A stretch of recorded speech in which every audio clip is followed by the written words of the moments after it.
Tonight, despite the resignation of Justice Tanko Muhammad as Chief Justice of Nigeria, the Senate vows to continue probe of the complaints by Supreme Court justices on the state of the judiciary. Fresh application for bail by the detained leader of the proscribed indigenous people of Biafra, Nnamdi Kanu, fails. Court describes move as a gross abuse of process. House of Representatives promises to apply diplomatic pressure to ensure fair judicial process in the trial of Senator Ike Ekweremadu and his wife in the United Kingdom. And on business news tonight, the National Insurance Commission cancels the certificates of registration of Standard Alliance and Niger Insurance PLC. And from the nation's capital, federal government threatens to sanction petrol stations and depots caught selling petrol products above the approved price following persistent fuel scarcity in Abuja. And in international news from London, at least 46 people have been found dead in the back of an abandoned truck on the outskirts of San Antonio in Texas. Although an acting Chief Justice of Nigeria has assumed duties, the upper legislative chamber is still concerned over the issues raised in a letter by the justices of the Supreme Court under the former CJN, Justice Tanko Muhammad, which is why the Senate today says it will continue with its investigation of the crisis in the Supreme Court, despite the resignation of Justice Muhammad. Speaking during today's plenary session, the chairman of a Senate Committee on Judiciary, Senator Okpeyemi Bamidele, says the lawmakers intend to find lasting solutions to the judiciary's fiscal and budgeting challenges for optimal performance. Our correspondent, Linda Akiwe, reports. The resignation of former Chief Justice of Nigeria, Justice Tanko Muhammad, took the country by surprise. After all, it's rare to see a high-ranking government official resign his appointment. However, Justice Muhammad's resignation comes amidst discontent in the Supreme Court. 14 justices of the Apex Court, in a petition addressed to him, are protesting deplorable welfare conditions and a difficult working environment for the justices. The Senate has intervened in this matter, and the chairman of the Judiciary Committee says its planned investigation into the alleged infractions must go on. The Senate observes further that even though Honorable Justice Ibrahim Tanko Muhammad has stepped down as CJN, most of the issues raised by the justices of the Supreme Court and other stakeholders within the judiciary still remain and need to be addressed urgently to prevent an eventual shutdown of the judiciary. Meanwhile, the last has not been heard on the amendment of the Electoral Act.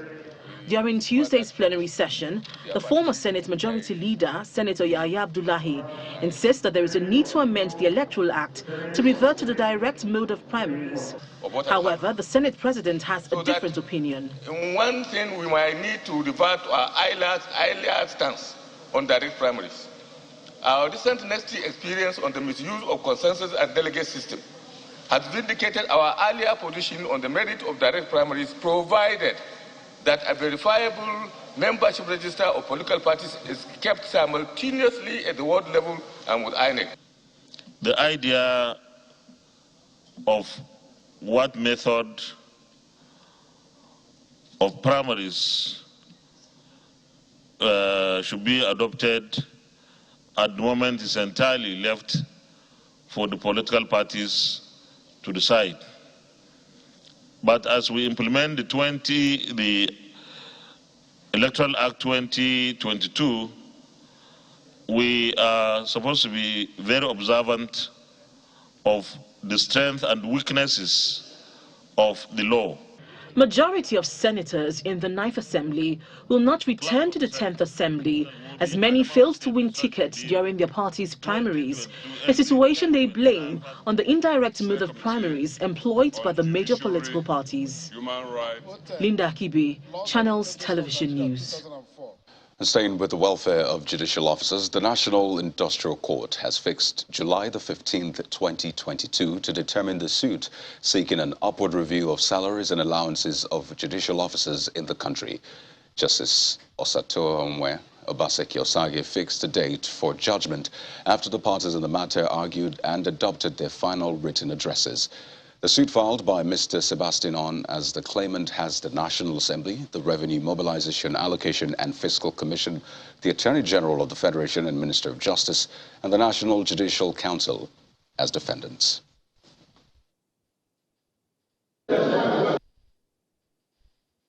My duty is to present my case to His Lordship, and I presented my case to His Lordship, and I ended it by saying, may we never have angry and hungry judges in our courts.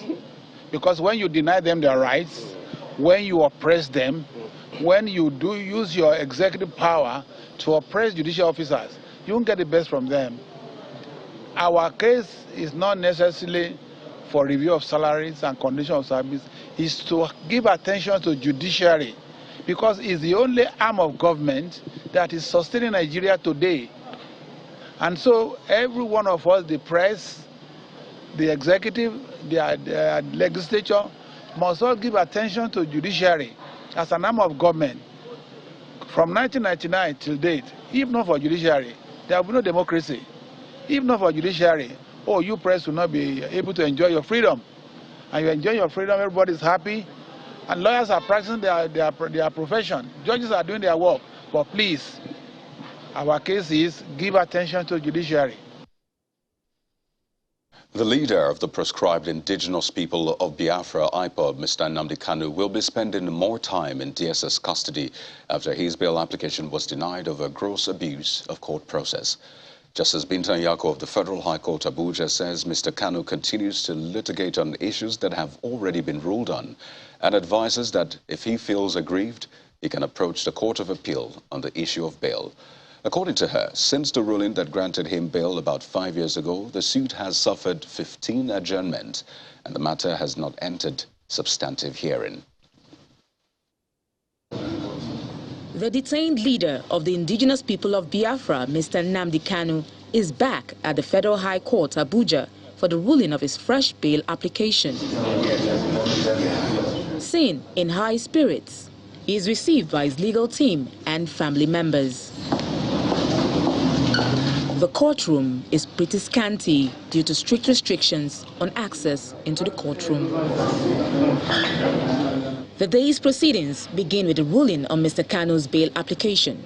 Dismissing his application, Justice Binta Nyako ruled that the IPOB leader has not provided sufficient reasons to warrant the court to set aside its order. Justice Nyako further says she was not satisfied with the reason the IPOB leader gave for his failure to appear in court for the continuation of his trial. She says it's an attempt to continue to litigate on issues that have already been ruled on. Justice Nyako further held that though a court could vacate a previous order when confronted with a cogent and verifiable reason, she has not been given any. Neither has she been given any reason to set aside the order. The trial judge notes that from the records of the court, Mr. Kanu was represented by his lawyer on the day his bail was revoked, likewise his sureties, and he has never been denied fair hearing. Justice Nyako, however, adds that the defendant is at liberty to refile the bail application at the Court of Appeal. However, Nnamdi Kanu's counsel, Mr. Michael Zekome, insists his client did not jump bail. He adds that they have approached the Court of Appeal. The bench warrant she had issued in 2019 was wrongly issued because Nnamdi Kanu did not jump bail. You jump bail when you leave voluntarily. Nnamdi Kanu was enjoying his bail, fulfilling all the conditions granted by the court, until the 14th of September 2017, when Army, under the pseudonym of Operation Python, invaded the home of Eze Kanu. Speaking on the day's proceedings, the prosecution accuses the defense of stalling the case. Various applications of the defendant has stalled the proceedings of this case. My Lord noted that today's application, the ruling that she gave today, made it the 20th application, interlocutory applications that defense counsel keep bringing. The case has been adjourned to November 14th for mention and report on the outcome of Kanu's appeal at the appellate court. Meanwhile, a high court sitting in PortHarcourt, River State, has granted bail to the former governorship aspirant of the People's Democratic Party, Mr. Dagogo, who is being prosecuted for allegedly promoting cultism in the state. Justice Chiwendu Wogu granted Mr. Dagogo bail to the tune of 20 million naira or surety in like sum, with a landed property worth the same amount. Mr. Dagogo, who currently represents Degema Boni Federal Constituency in the House of Representatives, was arrested on April the 28th at the South-South Zonal Office of the PDP in PortHarcourt, the venue of the screening exercise for governorship aspirants from the zone. Mr. Dagogo was arrested about 4 days after Governor Nyesom Wike declared him wanted for allegedly hiring cultists to disrupt a screening exercise for state and national assembly aspirants at the state party secretariat, an allegation he denies. Elsewhere, the Speaker of the House of Representatives, Mr. Femi Gbajabiamila, is showing concern about the case involving the former Deputy Senate President Ike Ekweremadu and his wife Beatrice in the UK over allegation of organ harvesting. The Speaker says he is in contact with the Nigerian High Commissioner to the United Kingdom to ensure that all resources needed for the defense of the former Deputy Senate President and his wife are at their disposal, considering the allegations leveled against them. Mr. Gbajabiamila then directed the House Chairman on Foreign Affairs to liaise with his UK counterpart to ensure that the right processes are followed. Our correspondent Terry Kumi reports. Tuesday's plenary began with comments from the Speaker of the House of Representatives on the arrest and detention of Senator Ike Ekweremadu in the United Kingdom over allegations of organ harvesting. The Speaker is concerned that he must not be abandoned by the Nigerian government. Now let us keep in mind that at the heart of this matter, there are human beings and fellow citizens whose lives have taken a turn none of us will ever wish for ourselves. I ask the Nigerian High Commission to avail Senator Ekweremadu and his family all necessary defense and support that he will need to defend himself. Following a similar motion, lawmakers questioned the treatment meted out to the senator, while urging Nigerians to approach the matter with caution. He has a diplomatic passport, Mr. Speaker, so we cannot allow this to happen. If it can happen to someone of Senator Ike Ekweremadu's status, I wonder what will happen to ordinary Nigerians. That is why I feel the House should rise up and urge and impress on all authorities concerned, both within Nigeria and in the United Kingdom, and anywhere else in the world, to ensure that, one, there is justice for all by doing a thorough investigation, by not subjecting Senator Ike Ekweremadu to the court of public opinion. It's time for us to pray for the daughter of Ike Ekweremadu, and it's time for us to be very cautious and allow due process to be followed. Of course, the law will take its course, because I'm sure that by now they will be getting fillers and the investigation is ongoing, and then documents will speak for itself. The Speaker directs the Chairman of the House Committee on Foreign Affairs to liaise with his UK counterpart to ensure that the right processes are followed.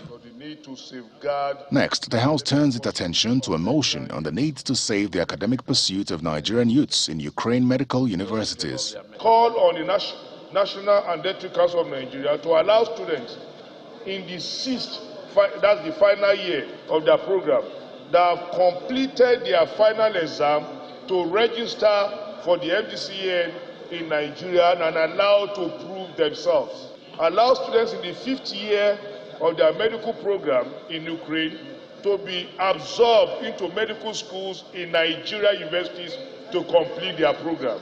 Relevant committees of the House are further mandated to liaise with concerned parties to implement the resolutions of the House. Terry Ikumi, Channels Television News. In part two, after the break, the president moves to halt planned defection of All Progressives Congress senators from the ruling party. Says action will lead to APC's loss of majority in the National Assembly. That's in a moment. Stay with us.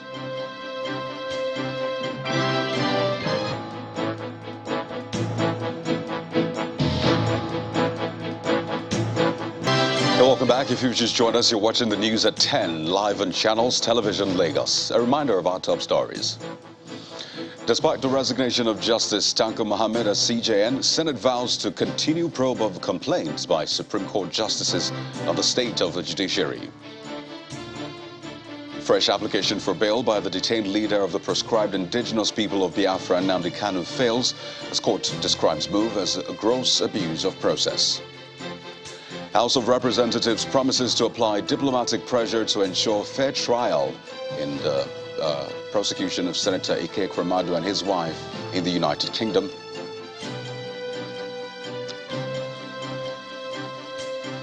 And at least 46 people found dead in the back of an abandoned truck on the outskirts of San Antonio in Texas.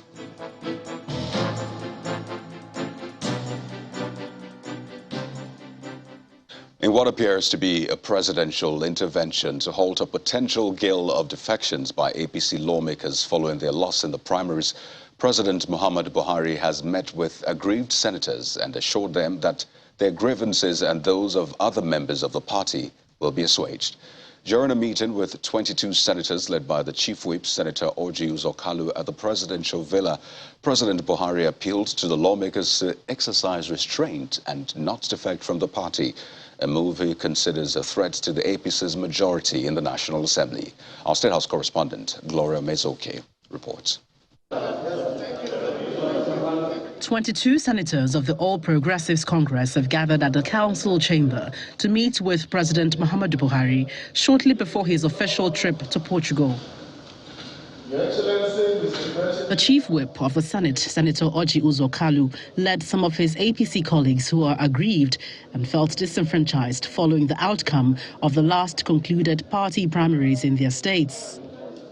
In a statement released by the Senior Special Assistant to the President on Media and Publicity, Mr. Garba Shehu, the Chief Whip of the Senate, Senator Orji Uzor Kalu, says the senators want the President to intervene. The President, who is not oblivious of their concerns, quickly assures that the healing process has commenced, while noting the far-reaching consequence their continued actions might bring. The cost to the nation, the threat to the majority position held by our party in the legislative chambers, and likely consequent costs to the electoral fortunes of our party as we approach the general elections. We must not allow these dire threats to come to pass. President Buhari equally illuminates the importance of justice at a time the party seeks all-inclusivity. If justice is denied, its outcome is usually unpleasant. This is because you, the members, keep the party running. I urge you and all party members to exercise restraint and continue to demonstrate commitment to the ideals while we continue to build and develop the party and the country. Now, if the assurances of the president are anything to go by, then Nigerians might begin to see greater levels of integration within the party, which is quite critical at this time ahead of the 2023 general elections. Well, earlier in the day, the president met separately with the governor of Imo State, Hope Uzodinma, in his office. Thank you. After that meeting, Governor Hope Uzodinma gave reactions to the recent order by his counterpart, the governor of Zamfara State, on gun licensing. The governor, if he called for individuals to apply for licenses, I think government will only give license to a qualified and eligible candidate. I don't think that the security situation is beyond our security services. By the same token, he asked Nigerians not to be perturbed about the certificate saga surrounding the APC's presidential flag bearer. Be rest assured that we will fill a complete ticket for the presidential contest. According to the governor, the president has approved the hosting of Army Day in Imo State, a move he believes will strengthen the security situation in the region. From the presidential villa, Gloria Umezuke, Channels Television News. And after that meeting, President Muhammadu Buhari departed Abuja for a state visit to Portugal on the invitation of President Marcelo Rebelo de Sousa. According to a statement by his spokesperson, Mr. Garba Shehu, the president will be conferred with the country's national honor and decorated with the Great Collar of the Order of Prince Henry. President Buhari and his host are expected to chair an enlarged bilateral meeting and witness the signing of some agreements bordering on issues of mutual concern. The president is also scheduled to address a forum of Nigerian and Portuguese businessmen and hold separate meetings with select Portuguese chief executive officers and prospective investors to Nigeria. While in Portugal, he will be participating in the United Nations Ocean Conference, which began in Lisbon on Monday and runs till July the 1st. Well, let's now head over to Abuja studio for more news at 10 with Terry Kumi. Hello, Terry. Well, hi, Kayode. We're talking politics. The presidential candidate of the Labour Party, Mr. Peter Obi, is soliciting the support of Nigerian workers ahead of the 2023 general elections, promising to transform Nigeria's economy from a consuming to a producing economy. Mr. Obi, who met with the leadership of the Nigeria Labour Congress in Abuja, says Nigerian workers must produce the country's next president in 2023. Nigeria is not a producing country. It's not producing anything. The cumulative effect of what we are suffering today is bad leadership. It's a leadership that concentrates on sharing.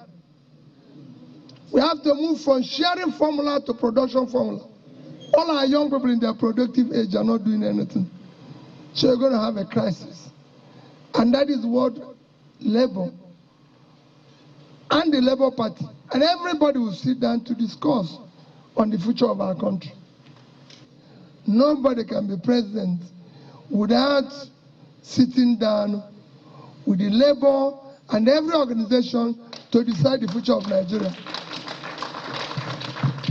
We can no longer have a situation where the leaders are here, the workers are here.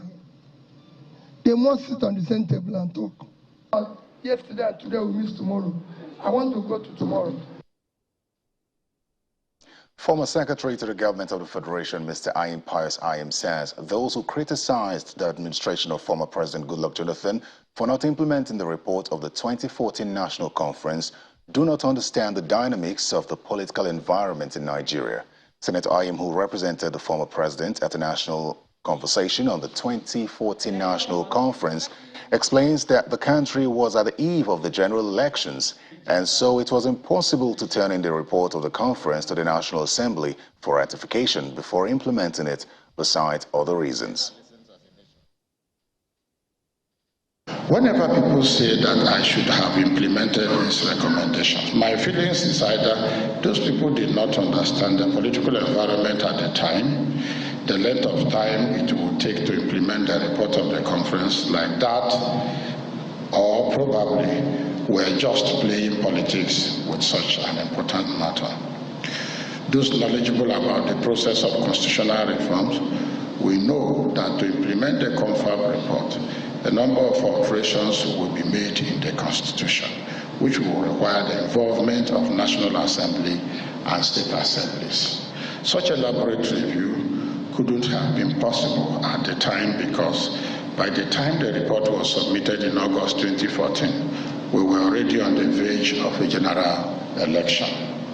It is also important to point out that at that time, the Speaker of the House of Representatives, Right Honorable Aminu Waziri Tambuwa, who was a member of my party, the People's Democratic Party, had already moved out with some members to the opposition. That meant that a reasonable part of the National Assembly was already were already anti-government. When you know that your parliament is under that kind of situation, it would have been imprudent on my part to take such a precious document, which I consider as crucial to our development yearnings, to a parliament that would not give it due consideration. Spokesperson of the Nigerian police, Muyiwa Adejobi, says the force has not arrested anyone in connection with the Owo killings, and whoever has been arrested by the Southwest Security Network known as Amotekun has not been officially handed over to the police.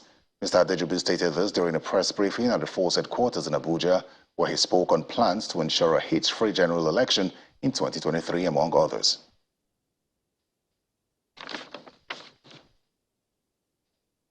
Petrol stations or depots selling fuel above the official pump price of 165 naira per litre stand the risk of being sanctioned by the federal government. The threat followed the persistent fuel scarcity witnessed in the FCT and its environs, as well as other parts of the country. The Chief Executive of the Nigerian Midstream and Downstream Petroleum Regulatory Authority, Mr. Farouk Ahmed, gave the warning during a joint inspection of fuel stations in Abuja. In the last few months, long queues at petrol stations across the nation's capital have become a regular sight as the situation appears not to be abating. Motorists lament the man-hours lost at petrol stations in their effort to get the product. The situation has been undulating in the past 3 months as black market sales have thrived, with hawkers lining busy roads holding jerrycans filled with petrol. Terribly, I've been here for the past 1 hour, seeking to get a fuel that we produce in this country. How long will we keep on depending on imported fuel? That is the reason why everybody is suffering. I've been here for, like 5 hours and there's no movement, there's nothing. Okay. I don't know what's going on in this country. We are Nigerians, we're not slaves. We need fuel.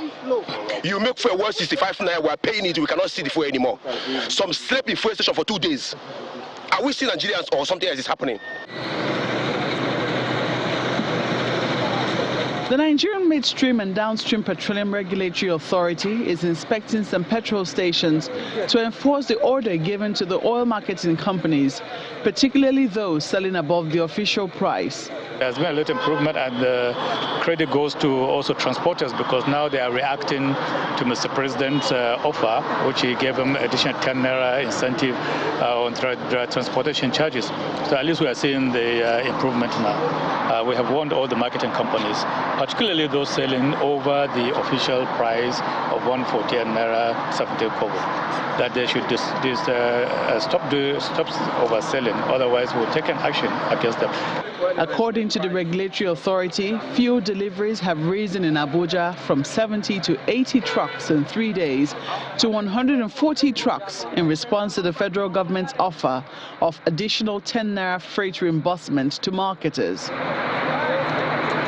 The next couple of days will tell what reprieve, if any, this measure will bring the residents of Abuja, even as Nigerians await a more permanent solution to the country's perennial fuel problems. Well, still ahead on the news at 10, the National Insurance Commission cancels the certificates of registration of Standard Alliance and Nigeria Insurance PLC. That's on Business News. Join us again.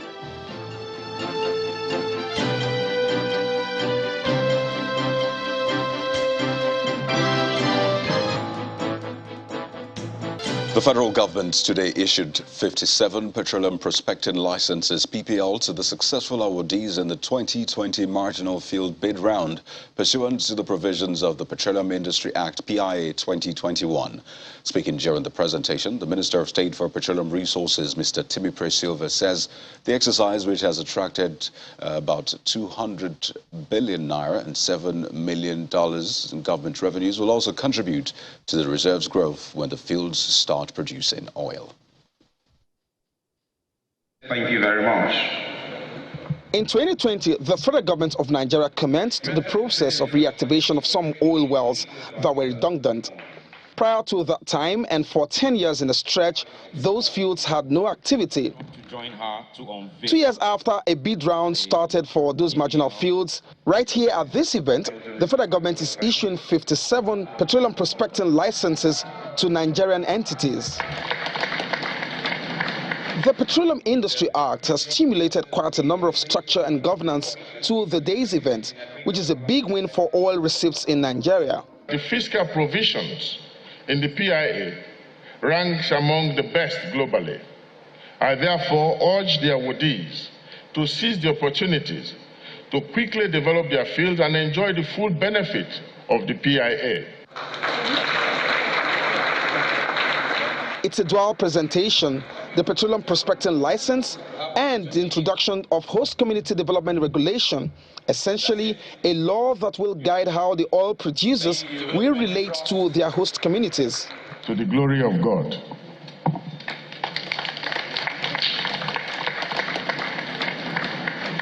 The 2020 marginal field bid round exercise in respect of which PPLs are being issued today, has attracted above 200 billion naira aside $7 million component respectively as revenue to the government.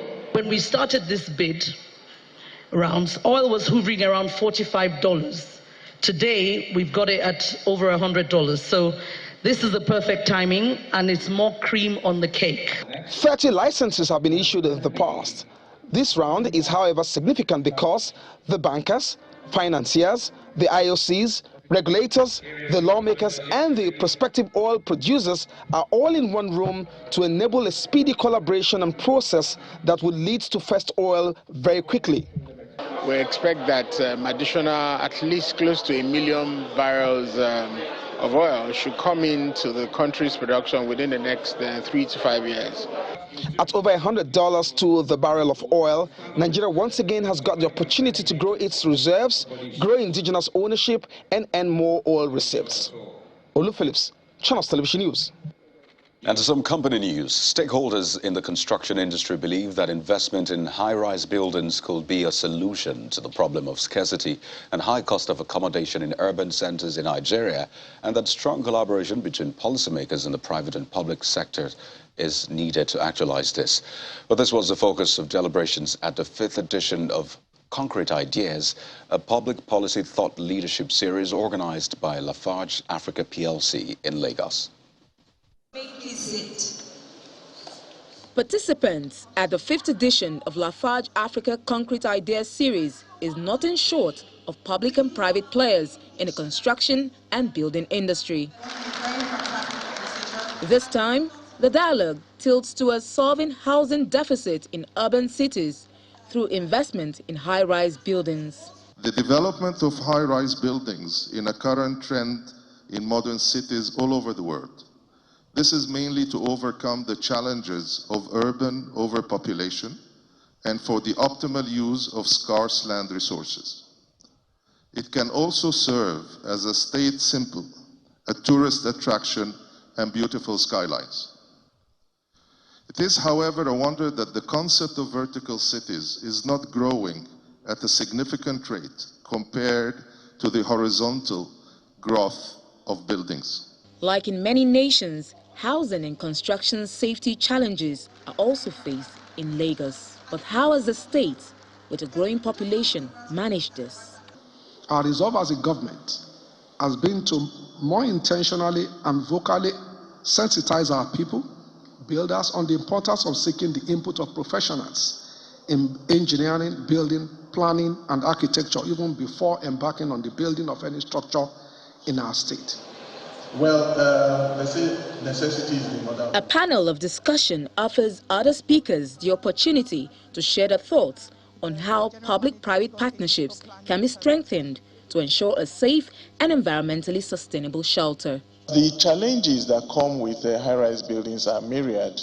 Number one, you need very, very seasoned and professional people to carry it out, because even in terms of the substructure, which is something that is responsible for the stability of the building, you need very, very experienced engineers to do that. Lafarge Africa says it is optimistic that suggestions and recommendations from the dialogue will be found useful in further enriching policies and regulatory capacity in the sector. The company leverages innovative expertise to provide value-added products and services solutions in the building and construction industry in Nigeria. The Vice President, Professor Yemi Osinbajo, says the federal government will not sit back and watch drug abuse worsen the security situation in the country.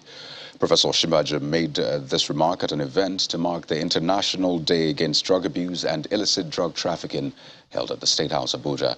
The event is organized by the MTN Foundation and in partnership with the National Drug Law Enforcement Agency and the United Nations Office on Drugs and Crime.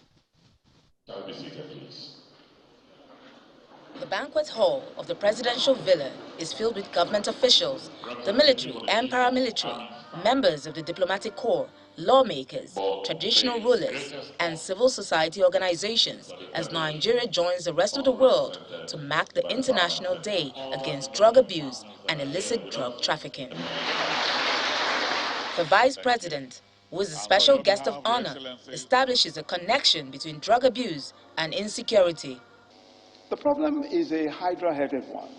First, conflict and instability undermine domestic law enforcement and compromise border controls, which makes smuggling of drugs much easier. The second is that young people, who are usually the most vulnerable to drug use, also form the majority of armed combatants, and not surprisingly, there's a widespread use of drugs by these terrorists. And of course, we've heard that already from the chairman of the NDLEA. The MTN Foundation is leading this conversation and pledges to leave no stone unturned in the quest to tackle the menace. We set up a project called ASAP, and that is the Anti-Substance Abuse Project. This project recognizes that there exists in Nigeria a drug dependence, drug addiction challenge.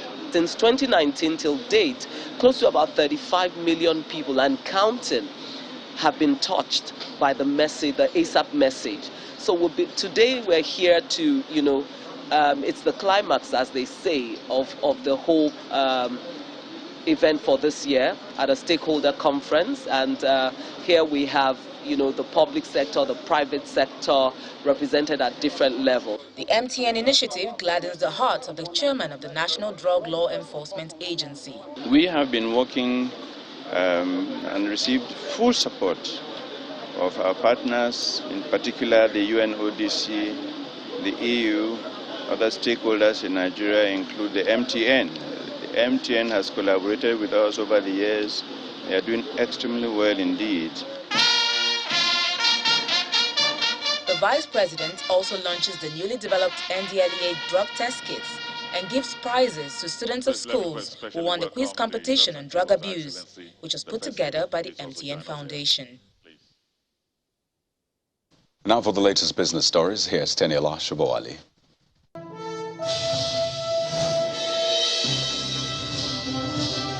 Thanks a lot, Kaide. Welcome to Business News.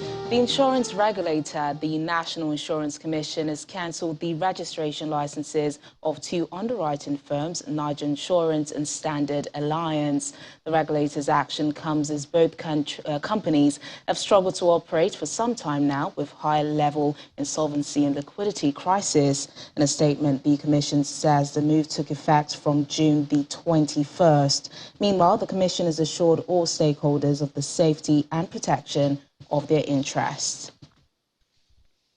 The role of government is to make life better for its citizens. This was made known by the Lagos State Governor, Mr. Babajide Sanwo-Olu, during a meeting with industry players at the Lagos Chamber of Commerce and Industry.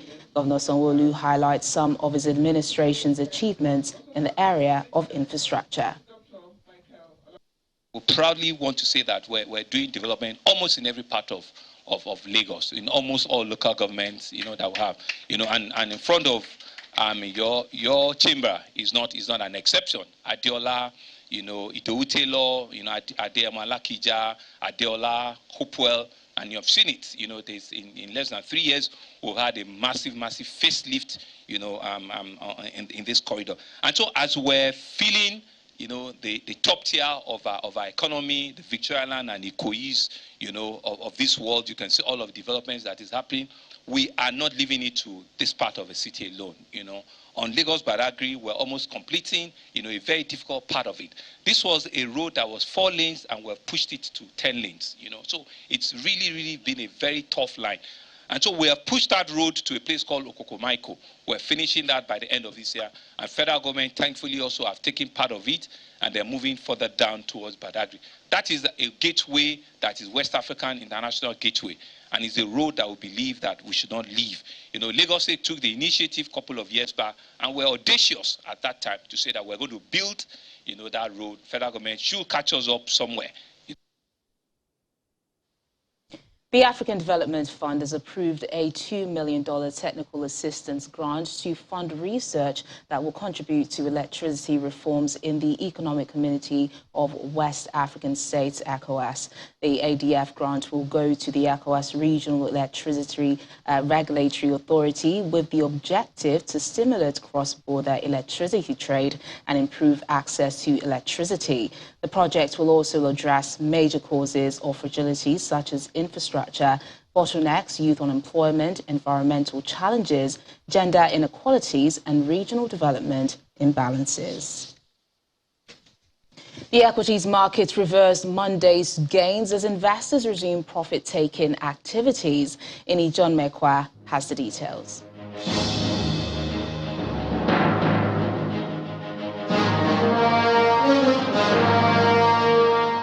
Thank you so much. Welcome to the stock market report. Well, not so green today as we see the bear returning to the floor of the NGX.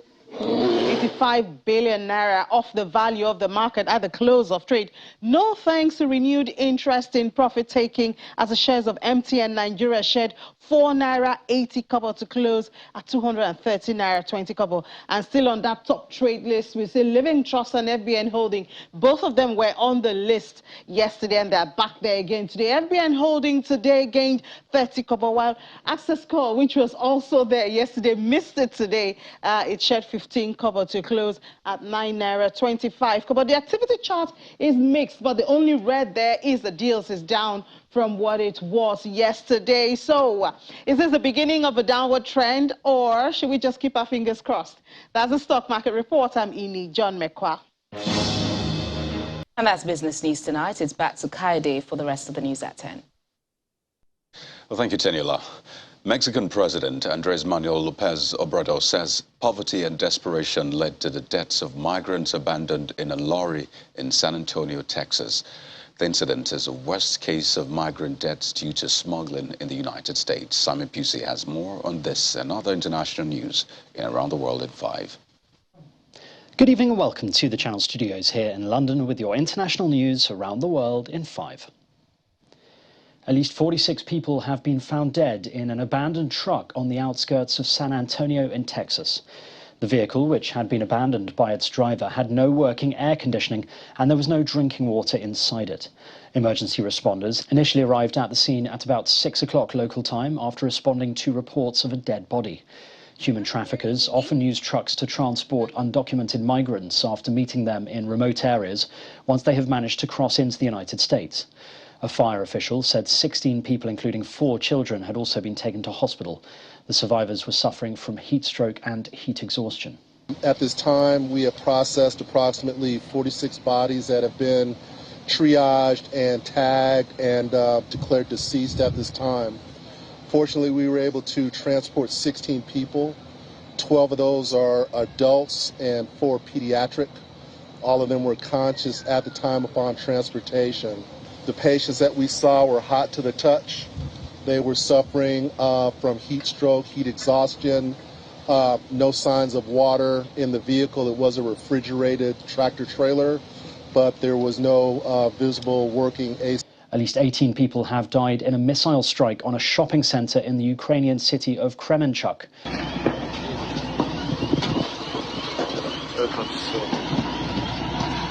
Some 1,000 civilians were estimated to be inside the busy mall at the time of the attack. Russia has been blamed for the attack, which also injured at least 59 people, and there are fears the death toll will continue to rise. Survivors have been telling tales of horrific scenes from within the shopping center at the time of the attack. Authorities say 440 people from emergency services are working on the location. Ukraine's President Zelensky described it as one of the most brazen terrorist acts in European history. He said the mall had no strategic value to Russia and posed no danger to its forces. The Russian strike on the shopping center in Kremenchuk has cast a somber shadow over the last day of the G7 summit. Vladimir Putin, they said, would be held accountable, and they've pledged to not rest until Russia ends its war. They've promised to support Ukraine in its defense, promising more money, more humanitarian aid, more weapons and military support. Officials and state media say that at least 12 people have died and 251 were injured in a chlorine gas leak from a storage tank at Jordan's Aqaba port. A video posted on state television's Twitter page showed a storage tank falling from a winch and slamming into the deck of a ship, followed by yellow-coloured gas rising into the air as people run away. Health Ministry officials said they expected only a handful of people to remain hospitalised by Tuesday.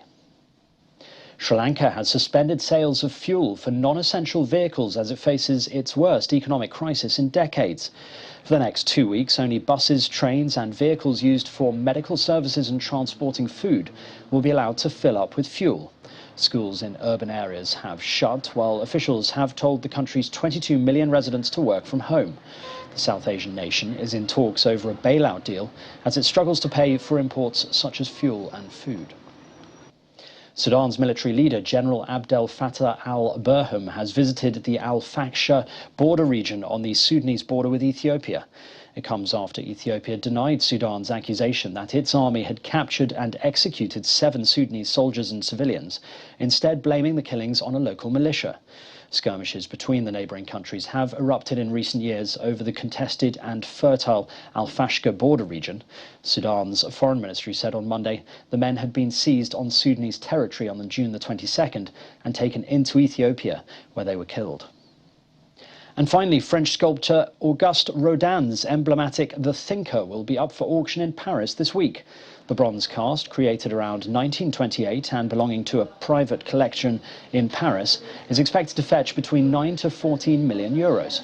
Around 40 copies of The Thinker are in existence, mostly cast over Rodin's death in 1917. And that's your international news around the world in 5. Now back to the Channel studios in Lagos. Well, thanks, Simon. Let's switch gears now for some sports news with Victor Mathias.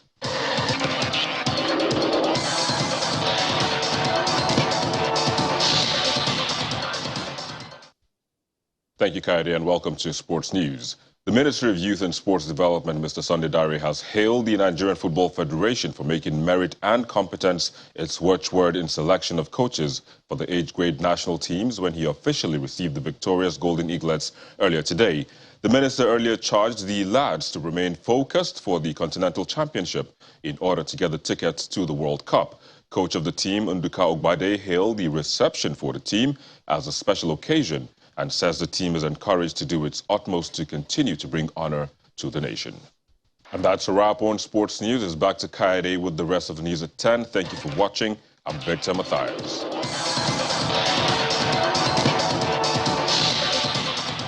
Well, thank you, Victor. And the main news again. The Senate today vowed to continue the probe over complaints by Supreme Court justices on the state of the judiciary, despite the resignation of a former Chief Justice of Nigeria, Justice Tanko Muhammad. And that's the news at 10, everyone. Thank you for watching. I'm Kayode Okikelu. Good night.